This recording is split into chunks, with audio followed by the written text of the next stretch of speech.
Saludos hermanos, buenos días. Celebramos hoy el miércoles de la cuarta semana del tiempo ordinario, memoria de San Juan Bosco. Continuamos escuchando la lectura continuada del segundo libro de Samuel. Hoy saltamos al capítulo 24, que dice así. En aquellos días el rey David mandó a Joab, jefe del ejército que estaba a su lado, recorre todas las tribus de Israel desde Dan hasta Berseba y haz el censo del pueblo para que sepa su número. Joab entregó al rey el número del censo del pueblo. Israel contaba con 800.000 guerreros que podían empuñar la espada y Judá con 500.000 hombres. Pero después David sintió remordimiento por haber hecho el censo del pueblo y dijo al Señor: he pecado gravemente por lo que he hecho. Ahora, Señor, perdona la falta de tu siervo que ha obrado tan neciamente. Al levantarse David por la mañana, el profeta Gad, vidente de David, recibió esta palabra del Señor. Ve y di a David: así dice el Señor, 3 cosas te propongo. Elige una de ellas y la realizaré. Gad fue a ver a David y le notificó: ¿prefieres que vengan 7 años de hambre en tu país? ¿O que tengas que huir durante 3 meses ante tus enemigos, los cuales te perseguirán? ¿O que haya 3 días de peste en tu país? Ahora reflexiona y decide qué he de responder al que me ha enviado. David respondió a Gad: estoy en un gran apuro, pero pongámonos en manos del Señor, cuya misericordia es enorme, y no en manos de los hombres. Y David escogió la peste. Eran los días de la recolección del trigo. El Señor mandó la peste a Israel desde la mañana hasta el plazo fijado. Murieron 77.000 hombres del pueblo desde Dan hasta Berseba. El ángel del Señor extendió su mano contra Jerusalén para asolarla, pero el Señor se arrepintió del castigo y ordenó al ángel que asolaba al pueblo: basta, retira ya tu mano.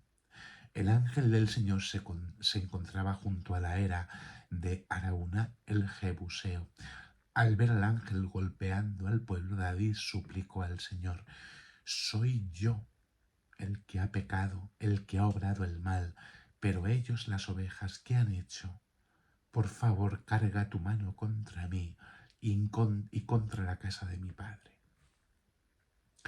Bueno, hasta aquí escuchamos la lectura de hoy, que tiene una reflexión profunda que debemos hacer, muy importante. Fijaos que lo que reconoce David, ¿no? Al final: soy yo el que he pecado, ¿no?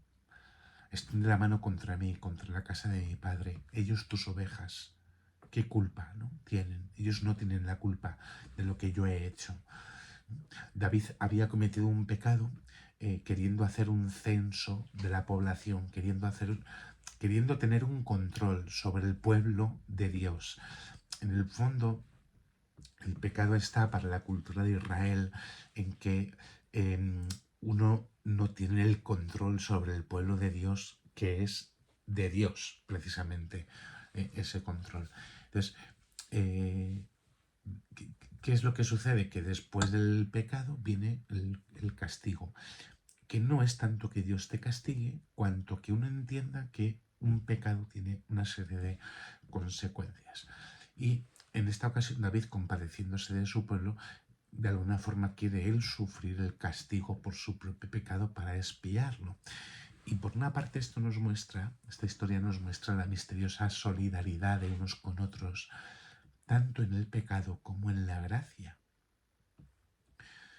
Porque el pecado de uno solo puede causar la desgracia de muchos, pero también la oración y la expiación de uno solo puede ser suficiente para evitar el castigo de todos. Por eso no es indiferente si yo rezo por los pecadores que si no rezo. No da igual si rezo por la conversión de la gente que si no lo hago. No es lo mismo si yo me ofrezco al Señor por los que no le quieren, por los que no le adoran, por los que no le aman, que si yo esto no lo hago. San Agustín dice: padece enfermedad del género humano, no tanto enfermedad de cuerpos, sino enfermedad de pecados. Yace en toda la redondez de la tierra, de oriente a occidente, el gran enfermo. Y para curar al gran enfermo, descendió el médico omnipotente, que se humilló hasta su carne mortal, hasta el lecho del propio enfermo. Por eso los cristianos somos solidarios con Cristo, que se anonadó, se humilló, se hizo obediente hasta la muerte y muerte de cruz para curarnos, para salvarnos. También nosotros hemos de ser solidarios con el mal que sufren los hermanos, procurando siempre su salvación, su sanación, su alivio. Cuando existe el reconocimiento humilde del pecado, Dios ciertamente da el perdón y enseguida viene el gozo. De lo que tenemos que también entender es que Dios muchas veces no nos libra de las consecuencias que tienen los pecados.